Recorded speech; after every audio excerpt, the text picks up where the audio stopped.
a little bit of a delay, a little bit of a echoey feature to it, but Well, yeah, it's because someone just recorded this on their phone. It's just the that's clip. All right. that's fine. Honestly, the philosopher king Jimmy Dore speaks so much truth that I don't even That is true. That is I'll true. just All right, so we have this clip here. Um, Now I'm gonna give y'all a little bit of some deep lore. What are you drinking, by the way? What is that? It looks like a concoction of some um kind. what you can. This is the perfect time to plug. Do you have a Liquid IV coupon code for the fans I don't, to but support the show? I have peach seltzer, Walmart brand. So, let me cracking that open. Mazel, Opa, what? Yeah, something. What? Prost. I don't know different languages of what they say when they drink. Yep. Anyway, anyway, I'm gonna cut that part out of the segment. We don't need the Jimmy Dore fans seeing how embarrassing we are. Anyway, so I'm going to give y'all a little bit of the deep lore. So this guy, Socialist MMA, was going to be on my show at one point. And this was like around the election. Is when I was starting up Above It All as a live stream. I was, reaching out to a bunch of people that were mutual followers with me on Twitter. And I'd spoken with Socialist MMA a couple times throughout the Bernie campaign. And he seemed relatively reasonable at that point. And this was like before the election. And I think the election broke this motherfucker's brain. And like, it really is sad to see. But he was going to be one of the first guests on Above It All. And so like, that's an interesting, a little bit of deep lore. But now here we are a year later. And he's on Jimmy Dore's show. So maybe that's, maybe those things are correlated. So he's on Jimmy Dore's show. And this is something, I've been following this Force the Vote Conspiracy Network since it started.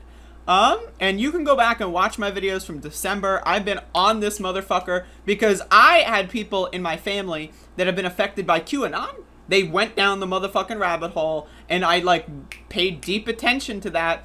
And so when I saw very similar features happen in left-wing spaces, I was like, oh, this is going to be fun. And also, it's just fun to make fun of Jimmy Dore. He's a fucking moron, right? But they've got their whole lore set out now. Like, the lore... the last like 9 to 10 months has been building the lore of Force the Vote, right? And you can go back even further to I think it started with the People's Party convention, where it was just a podcast, and they had like all these people in this network do a convention, and it was just a podcast.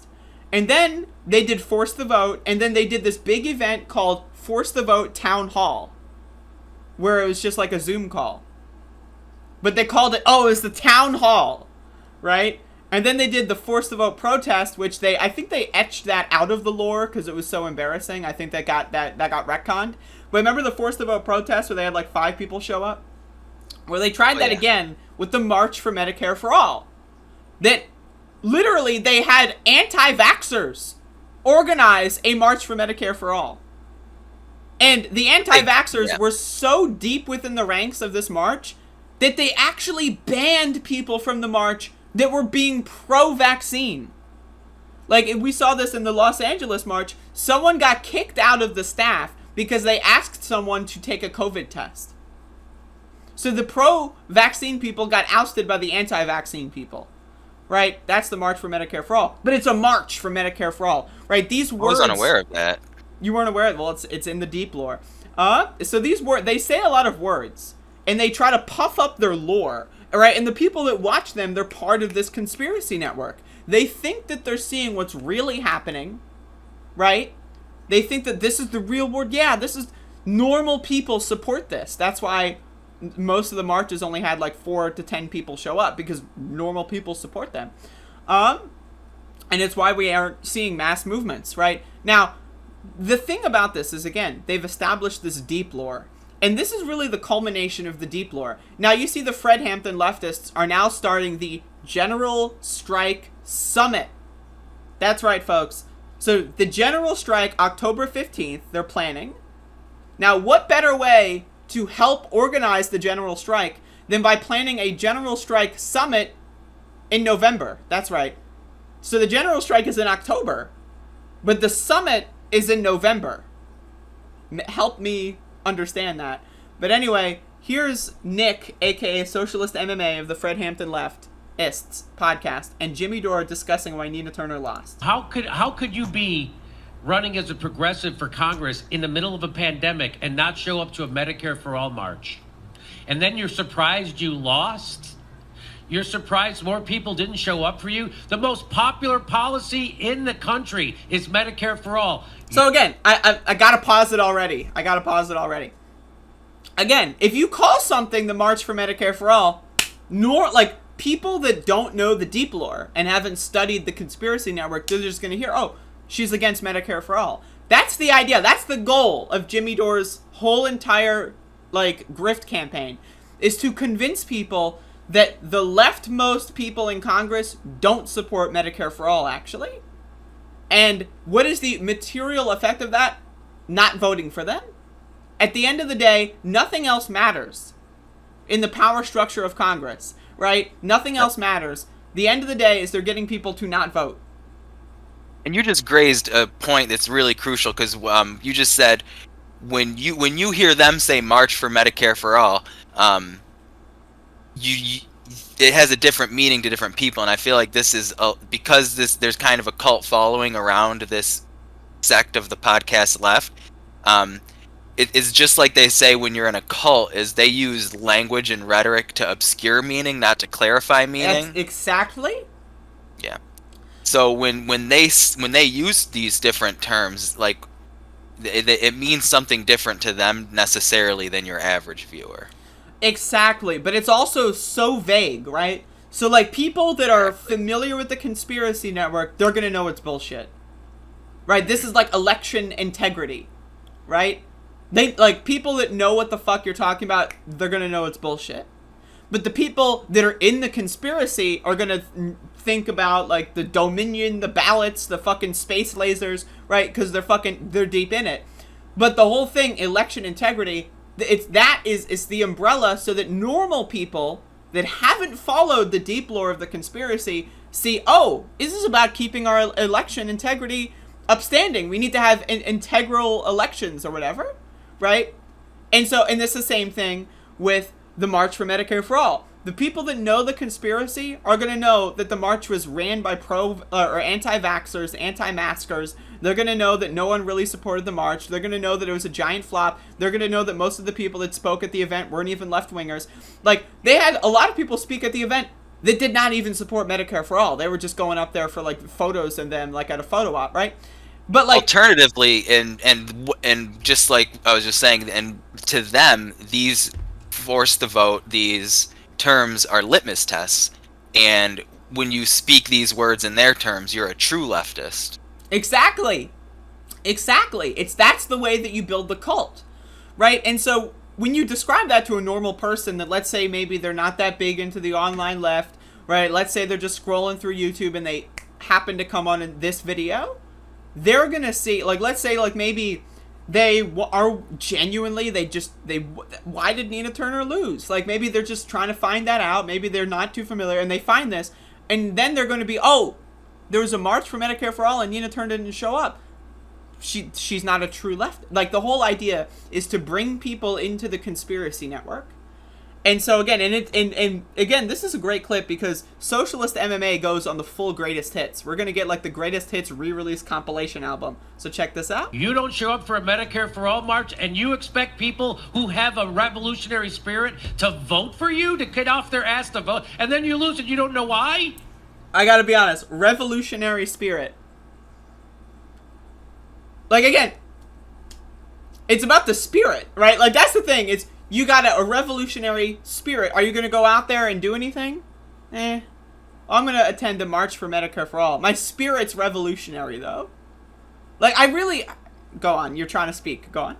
Oh, well, yeah, and you know, and there's, if people listening want to look into it, there's a lot more in-depth analysis of this type of radical liberalism and, like, the type of activity that they're referring to as revolutionary here. But this really obscures the fact that all of the great movement leaders and revolutionaries in our history, they built their movements up, like, just brick by brick, just painstaking hard work, like bringing people together. It wasn't just some type of viral moment, some type of thing where it's like, we're going to be here, you're either here with us or you're the enemy. Even in my own personal experiences, I'm like growing and learning in my own union right now. We're not harassing politicians to come to support us. These are politicians that we've interviewed, that we've endorsed, that we've phone banked for, local politicians that we've done work with in our area. And if, God forbid, we ever end up out on the picket line, and then because of the movement, because of the building that we've done, that we're a union and a movement that they want to be a part of, we might have someone from the state senate or an assemblyman or or a senator show up, and then our boss has to deal with that. And it didn't start by us saying, "You're a fucking sellout." You... Was that a sound clip, or did you say that? Was me. That was me. Oh, your Jimmy Dore impression is great. I try my best. Yeah, and that's just where it resonates with for me. So if I cut you off, go ahead and carry on. Oh, no, you're good. No, and that's the thing, that like normal people, like okay, there are many different cohorts of people. Normal people, I would say, are those that know nothing. Like, if you show them this, maybe they'll support universal health care because like their uncle died and they wouldn't have died. Like, right? These normal people, the people that are blank slates. They don't know anything about like the insular bullshit. But like actual regular activists, like 9 out of 10 activists, are not forced to vote kind of people, right? And I would classify activists as people that like have done one, or I would even say 2 or more like distinct forms of activism, right? Like, people usually will like maybe have like their first thing that they get involved in, and then that's where they decide, I'm going to like take that energy and that kind of spirit and move that into other things as well, right? And those are like activists, organizers, people that actually have experience. Most people see this and they go like, what the hell are you talking about? Right? Because like you were saying, when you want to actually get results, like if you want to build your whole brand on harassing politicians, that's fine. But you're not doing that because you're a revolutionary. You're doing that because you just want to alienate the entire system, and you want people to view you as like the potential leader of a revolution that you're never going to lead. Right? And also, like, the revolution isn't not voting. Oh, I'm not going to vote. I'm a revolutionary now? What? Like, no, revolutionary is a lot more than not voting, and you can even argue that voting is revolutionary because you're at least getting you're at least getting something in the short term, right? Like, there's so much bullshit here, but anyway, I'm gonna unpause. That is the craziest thing. In the middle of a pandemic, you're not going to show up to a Medicare for All march? The most popular policy in the country, and you wonder why you couldn't beat the establishment. I wonder why. And they made a ton of excuses for why Nina Turner lost. And if you looked at the rhetoric... So I don't know who they is here. Right? Like, that's the thing, is they made a bunch of excuses for why Nina Turner lost. Now, again, I'm going to be very clear here. Right? The left does not have enough power to win an election. So if the left does not have enough power to win an election, what makes you think a small, like, YouTube network of loser, cringy podcasters that almost no one in the world has ever heard of is going to have enough power to swing an election? Like, maybe in, like, a local, like, municipal race where there's only, like, 400 votes, right? Like, maybe you could swing that election. But a congressional election, you don't have the power to swing it, right? Correct. And even in my most generous interpretation of what he's saying here, because I have watched this clip a few times to be very charitable towards National Socialist MMA here, is if he's saying that Nina Turner's failure is a more broader inability to connect with the grassroots and the ground movement, then that's even more wrong. Like, if I try to be more charitable to what he's saying, because Nina Turner was at our revolution. She's been on the ground in the grassroots as much as any candidate that you can think of. So and that's what's wild to me, is that, like, these people organize one event and they think, oh, you didn't show up at our one event. Because in their minds, that's the whole world. They've never done anything else. Like, their entire world, like, that's the most important thing that they've ever done in their own estimation. So, like, Nina Turner's been there, done that. Like, she's gone to, like, while the March for Medicare for All was going on, she was at another organizing rally talking about Medicare for All to people that actually would want to hear about it. Right? And that's the thing that's so bizarre. Is, like, they have these giant moments, and it's just like with QAnon, and they had all those dates. Like, after the election, there was the election, and then there was, like, December 13th when the Electoral College meets. And then there's January 6th. And then there's January 20th. And then there's August 13th when Trump was going to... They always come up with these dates. And it's the most important thing in the world. And then when the conspiracy doesn't come true on that date, it's everyone else's the reason why. And again, the implication of National Socialist MMA here is that his small podcast group is the most influential, or at least... most charitable interpretation, at least is representative of the most influential group of swing voters, which is not even remotely close to true. Because if that were remotely close to true, I mean, we would live in a different world. Like, the world that we live in right now would be entirely different. But I mean, at the time, they was immediately punching down. They blamed the People's Party. They was blaming you. Yes. They blamed everybody except them. So again, they punch down? Who is they? It's hard to know who they is and how they can punch down. I don't know how it's possible to punch down at a YouTuber that has 1 million subscribers. I don't know if, like, maybe if someone has 2 million subscribers, they could punch down. But 99.9% of people that are going to criticize Jimmy Dore are punching up, definitionally. Right? And also... or if you have 2 mansions in Los Angeles. Exactly, right? How do you punch down at the People's Party? The People's Party is, like, mostly ran by wealthy grifters. And also, it's not, like, they always make this argument that they're, like, the most true leftist, and therefore anyone who disagrees with them disagrees with them from the right. Like, and that's not true. And that's why I refuse to call them far leftist. A lot of people, like, will say, oh, the Jimmy Dore left, the far left. These are not, this isn't, like, you know, a blank horizontal spectrum, and the far right is Trump, and the far left is Jimmy Dore. That is not the case. These people are occupying, like, the fucking third way kind of thing. They're blending... the fucking, like, this is like, you know, let's make a triangle out of that line or whatever. I've got some big ideas, as you can see my hands are in the air, right? But, like, then that's the problem with these guys are not leftist. They're trying to find, like, a third position, and it's a really bad one. I still don't know who they is here, but... I said Nina Turner lost because the squad disappointed their base. That's right. Now, and people got mad at me, like, what? Are you telling me that Nina Turner lost because she didn't... And again, the other implication here is that AOC's base... is the Fred Hampton leftist podcast network that has 0 people in New York's 14th congressional district. That's AOC's base. Yeah, I mean, it's just crazy that to even view this clip out of context of whatever the rest of their show was, you would have to be so entrenched in their thought process, like. Because for someone who's not tuned into their show often enough, you can't even... it's hard to even make sense of what they're saying and who they're referring to at times.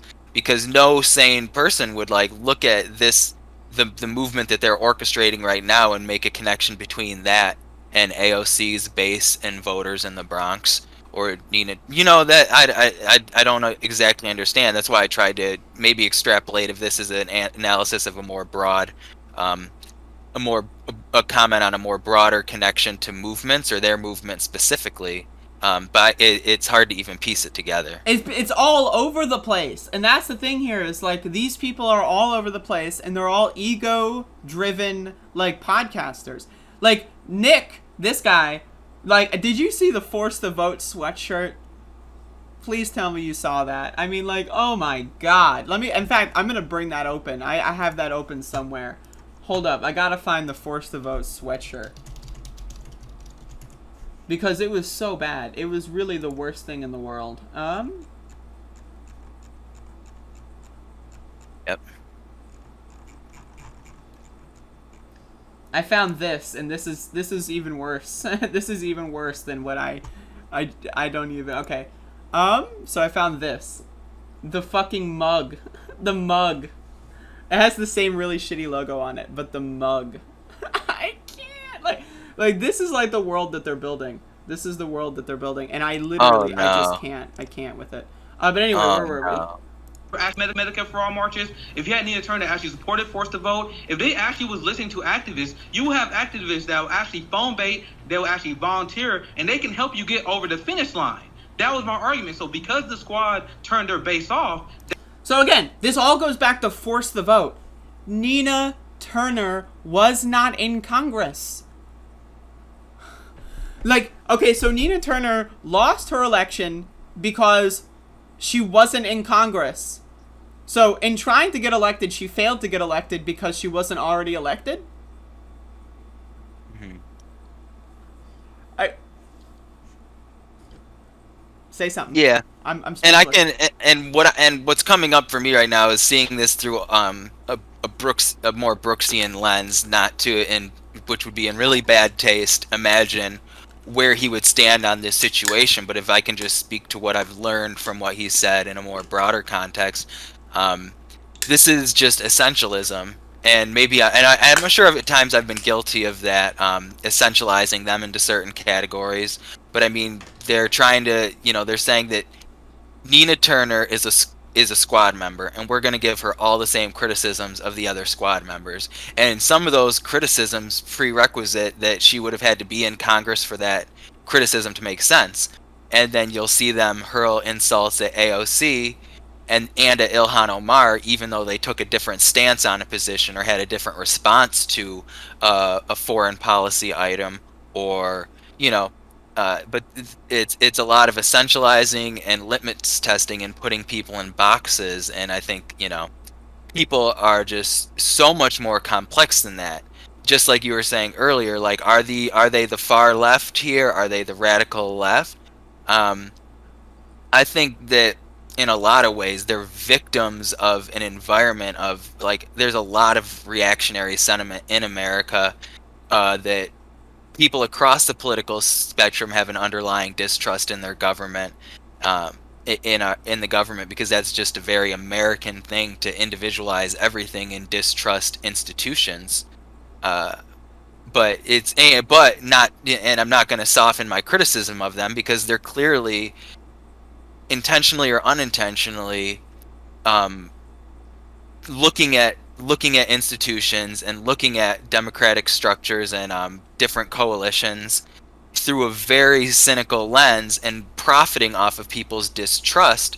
When, if I can just finish, just to finish, like they're undermining trust in politicians who have actually earned our trust and deserve our trust. Not uncritical trust. We always have to be critical of politicians, just to stipulate that should be obvious. But and they're profiting off of it. When we actually That's have the a most good important aspect that you need to know about all of this. Their show, called The Fred Hampton Leftist Show, is making sweatshop manufactured merchandise from the global south to shill their fucking product line called the Fred Hampton Left, right? Where the family of Fred Hampton is not involved in any capacity, and they are butchering the legacy of... That would be like if I started a fucking show, like I'm just gonna... Yeah, I don't know, like, I can't even think of something that would be analogous, but, like, it's just so ridiculous. These motherfuckers are grifters to the core. They're in it for the motherfucking money. And I don't blame you. Like, if I were to make merchandise, right, it's a genuine, like, yeah, most of my audience is on the poor end, so maybe I would make my merchandise, by, worse manufacturing conditions so that people in my audience could afford it. That's a genuine thing I could understand thinking about, right? But at least I would be honest. I would be upfront with that. I would be like, yes, like, this is why I made this decision. But they're just, like, hiding from the fact that, they did that. But anyway, the real greatest hits here is coming up very soon, where he ties it all together. Just wait, because we're playing chess right now. Just wait for it. Put a bow on it, please. People got mad at me for saying that. Now, this is the checkmate, right? So if their belief is there's nothing that AOC and Nina Turner could have done to stop them from losing because of the dark money. So if you're saying that... So first of all, I don't know who they is, and I don't think anyone believes that. I think 0 people on planet Earth believe that there was nothing AOC could have done for Nina. There are multiple different things that they could have done, and there's no way to know if they would have worked. But like the dark money is a bad thing, and so the answer is to stop playing, because that's their answer. This on the ground cannot help you defeat dark money. You're telling me that it's impossible. And also, activists on the ground. This whole thing is about the March for Medicare for All, which was not in her district. It was not in her district. All right, we're planning this big march outside of this politician's district, and we expect them to come outside of the district to get voters that don't vote in her district. Yeah. And this is a huge confusion with when you don't have an understanding of politics that comes from the sense of, politics is about power. When you don't have that material analysis of what the deliverables are, you run into this instance of just to borrow from the 14 points of fascism, because I do see a lot of reactionary sentiment under this type of politics, is there's an obsession with the plot. If a politician is doing good things or bad things, judge them on that. But this constant saying like, oh, well, they just did this because, yeah, the plot, that's a very good thing. And that's like, what the main thing about the conspiracy network is, they build this deep lore. And now we're in this world where they, like, again, alternative facts, right? This whole thing with the, quote, big lie and the January 6th and the stealing of the election, that's all, like, the whole of 2020 was building the deep lore, right? And now we have a Republican Party that says January 6th was no big deal. Because it's just part of the deep lore. Right? It's like, oh yeah, it's no big deal. It happened. It's a thing that occurred. They've got their own, like, storyline. This is why you always see these people talk about the narrative. What is the narrative? Right? The narrative is whatever it is that you're telling your audience. That's the narrative. Right? But and Jimmy Dore does that a lot, right? This guy is about to do this. It's all about the narrative. It's all about whatever the whole movie is that you find yourself in at any given time. Take over the Democratic Party. Mm-hmm. That's the checkmate. So you're saying no matter how enthusiastic we are, we will always lose to dark money. And hey, no one is saying that. That's the thing. No one said that. So they said, right? They being SocialistMMA and Jimmy Dore said they didn't support our march. Therefore, they're disconnected from the base, which isn't at the march because it's in a different district, and they're disconnected from the real left, the activist left, which also supported Nina Turner by actually doing campaign events in her district. That was where the real activists were, right? But no, the activist left are disagreeing, right? And the squad, which doesn't include Nina Turner because she's not elected, didn't force the vote, which is bad because Nina Turner was on with AOC on an event. And so that means they're connected. It's like that image of that show with the guy with the push pins and the red yarn. Like, that's what all of this shit is. It's like, it's a giant fucking conspiracy. But money will always come. The dark money will always come. So if you can't overcome that, if we can't overcome that with Nina Turner, who else is more popular out that is not elected than Nina Turner? If she can't overcome that, then we might as well get... And again, Nina Turner is... I'm going to be very clear here, and this might be a hot take. She is not that popular. She's very popular within the online left media sphere because she was right there with Bernie Sanders. She was very loud, outspoken. She said a lot of very correct things in very pivotal moments. She is popular in our media sphere. Most people, if you go like, oh, hey, Nina Turner started a podcast, most people are going to be like, who? Right? She's not actually that popular. It's not like people that are watching like everyday TV are going to go like, oh, it's Nina Turner. Right? Yeah, I mean, and she does, I mean, she does have history in Ohio, and she is a name in Ohio. She was Absolutely. a state senator. So the people who are high propensity voters who are plugged into politics, they'll probably recognize her. So I don't think that Nick is entirely wrong to say that, but also, like, if you follow the argument that he's making to his conclusion, which I believe he's talking about the dark money, this is a very complex thing where the dark money flowed into Chantel Brown's campaign at a okay. I don't want to be inaccurate here. The dark money began funding ads that leveraged Nina Turner's skepticism and disagreements with Joe Biden at a critical point in the campaign. So there was like a perfect storm of a lot of different events all occurring because, and there was a very strategic game being played that he's trying to boil down to, that if you follow his argument to the logical conclusion, he's saying, okay, so we can't win any elections, then what are we going to do? Are we going to storm the Capitol now? Is that, because he's spelling it out right now, if we can't win elections against dark money, what's the alternative? No more elections? The alternative is don't fund Nina Turner, fund my merchandise store. Okay, yeah, that's actually that's the answer. I forgot. No, but I mean, like, what you said is very important, is that, like, they are living in their own world. They've got their own set of alternative facts, right? And that's just that. Nothing will be able to penetrate that, right?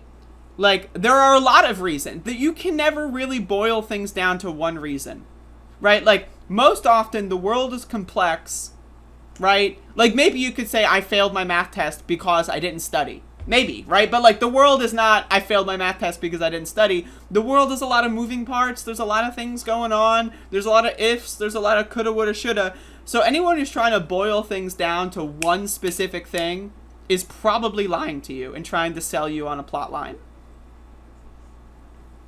Yeah, and even to, and this may be a little bit off topic, but, right now I'm watching in my own county. I'm in a city, and I'm in a Democratic city, and we have some really good leftist socialist candidates that went into the Democratic primary. But now in the broader county, we got some Democrats that are running in Trump districts and in red districts, and they're about to flip some seats.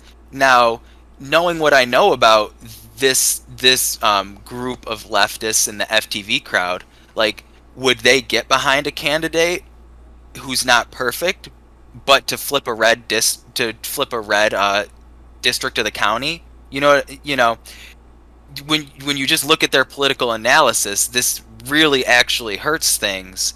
When you try to have a more nuanced view of politics, because some of these candidates, they're not perfect, but if they flip the district, then that gives the county executive more power, because then we don't even have a Democratic majority in our county right now. And that's the other thing. I guarantee you that these people could not possibly for the life of them describe what county elections even are. Like, these people do not know what the fuck they're talking about, right? That's why they only focus on national politics. That's it. Like, because it's most clicks, yeah. It's about, Nina Turner. It's AOC, because these are all national figures that have more. Like, when I do videos on Pasquotank County, because that's where I live, they get the lowest amount of views because no one gives a shit. They don't live here, right? But if I make a video on AOC, they might not live there, but they'll at least know what AOC is talking about because it's in the national body politic, right? And that's what these people are just trying to take advantage of. I'm going to try. There's 4 seconds left. I'm going to backspace a little bit. By the way, I'm so bad at pausing clips. I mean, I just can't get through them. That is not elected to Nina Turner. If she can't overcome that, then we might as well give up the failed strategy of taking over the Democratic Party.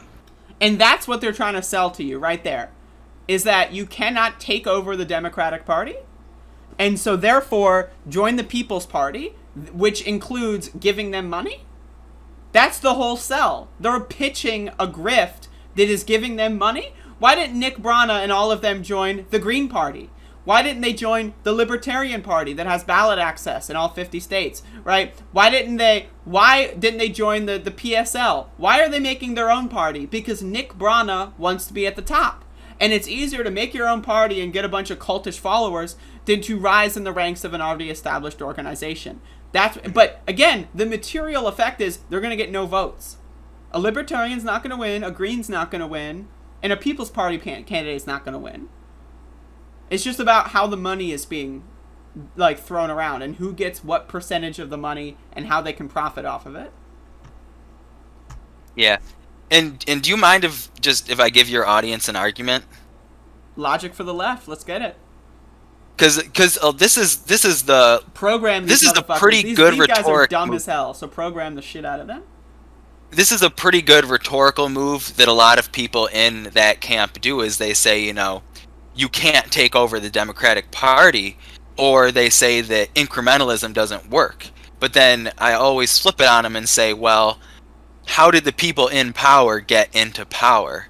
Like, back when the Democratic Party was more progressive, the corporatists and the neoliberals were doing the legwork. They were out there hustling and grinding. And even though I have no respect for their ideology, you have to respect your opponent on some level. They were out there going to the right, they were rubbing elbows with the right people. And the left, I don't want to say the left was asleep, but the left was being systematically dismantled at that point in time. Like, you look into any of these people's histories, and they were in it for the long haul, incrementally, you know, taking over the party, doing the two things that Jimmy Dore's crowd does not want you to do. Like, why does he not want you to follow Nancy Pelosi's playbook is my question, Yeah, we should be using their strategies against them. Like, also, like, look at what's going on with the Republican Party and how, like, they went from, the moderates, Republic, and yeah, they were always garbage, to now Marjorie Taylor Greene is just, like, in Congress every day, like, throwing memes up there, talking about space lasers, talking about how the Green New Deal is socialism and how China controls Joe Biden. Like, how did that happen? It's because they, like, had a lot of money, and they put that money in very targeted areas, and they brainwashed a lot of people. That's what the People's Party is trying to do. They're trying to get the money, right? And they're trying to brainwash a bunch of people. And the only difference is they don't want to actually be in Congress. They don't want to actually have power. They would rather have their little insular grift networks and just live their lives on, like, the grift ranch. That's what they want to do. And, like, Republicans, right, and corporate Democrats, they actually want power. They know how serious the world is. Right, there's a reason why our judge, the judge, like the court systems and how many judges we have in the world are so far right. Even the liberal judges are so far to the right. And that's because the legal system, which was made by a bunch of fucking suits and ties, the legal system is a bunch of stupid right-wing garbage. The laws are stupid right-wing garbage. Law schools are funded by right-wingers. They're funded by all this shit, and the ideology printed into the law books is far right. And so when you have people that, like, even the most left-wing possible judge can still only do so much because the law itself is ridiculous, right? And, again, having an understanding of all this and fixing it are different things. I can't tell you a one simple solution. Just do this one trick, and then the whole world will be a socialist utopia. That's not how the world works. 30 days. Yeah, well, I mean, just 3 easy payments of $29.95. Hit me up, buy my sweatshirt, and then we're good to go.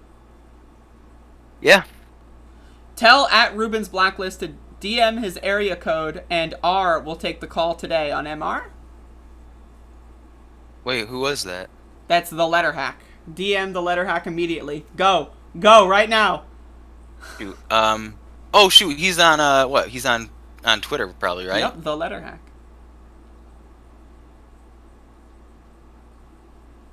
Yeah, shoot, I can call in today. I'm not There you go. Anyway, see, we're organizing live on stream. But anyway, yeah, like, thanks for coming on. Wow, what a hookup. Yeah, see? This is what happens when you come on above it all. This is how the sausage gets made, folks. Let me just tell you. But anyway, yeah, so to sum it up, Jimmy Dore is stupid. Socialist MMA is stupid. Buy my book, buy my sweatshirt, and subscribe to my show, Patreon, and Cash App. Give me money on Cash App. Give me money on PayPal. Walk up to me on the street and give me money. That was happening during some of these protests. People were like, I love your show. Here's $5. And then I, went to buy alcohol with that. But anyway, that's the show. That's it. That's the segment. Do you have anything else you want to say on Jimmy Dore? Yeah, I mean, just, when a lot of these people, where they are politically is the result of a lot of nihilism and a lot of repetitive nihilism. It's hard to logically argue them out of that, but I think a good approach that I find with people is sometimes just to railroad the positive arguments and say, like, hey, my county was able to, like, get green energy, like, whatever argument you can, like, oh, there's an organization in my community that's, doing, like, re-inspire them that they can make change and they can get involved in something positive, because you can't really argue them out of their positions. You can just offer them something better. Yeah, no, absolutely. And that's what we need to focus on as, like, an actual the goal is focus on the wins. And that's one of the things, though, that they're inoculated against is like, you know, their whole thing was force the vote. And then when AOC was like, oh, we got PAYGO exemptions, so now we can actually get some of these, like this infrastructure package would probably not exist if those PAYGO exemption blah, blah, blah didn't happen, right? But like they're trying to actively vaccinate their audience, not for coronavirus, but for celebrating wins and things, right? Like anything, like that's the whole root of the argument of incrementalism will never be anything. Oh, well, yeah, you took over your county board and now you're redistributing taxes to fund roads and, you know, fund homeless shelters. But why didn't you do that 5 years ago? See, increment, like now, what about the people that died 3 years ago? You know, like it's the same thing. Like it really boils down to the same argument that I hear about like the student loan debt thing. It's like, well, what about the people that paid off their student loan debt?